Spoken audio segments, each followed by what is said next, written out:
I think ultimately it comes down to health.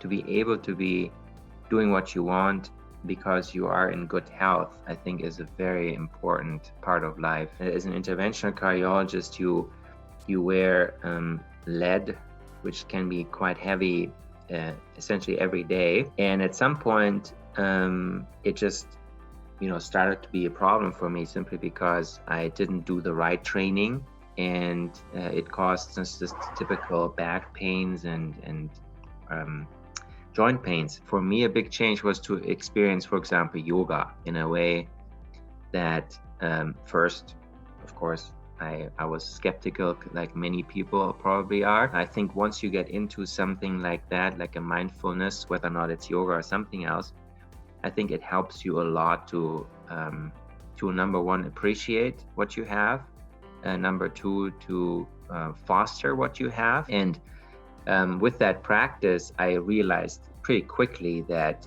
they were just simply techniques that I would have never heard of, because if you don't practice it, how would you? And that yoga has so many facets to it that it's not just the hot yoga that you may have seen somewhere where you feel uncomfortable in a big group. It can be a very personal training. I'm like many other people, a daily routine would be my dream, to really constantly go to the mat and do it. And unfortunately, life takes over, and that's true for everybody, even the best yoga teachers, I'm sure. Once you are in a yoga practice, once you identify certain poses that help you the most, I think then it gives you the opportunity to simply sit down or go down on your mat and do even 5 to 10 minutes of whatever is helping you the most. I don't want to sound like a philosopher, but I think it's simply true that in life, with or without a disease, you still have to find some time for yourself.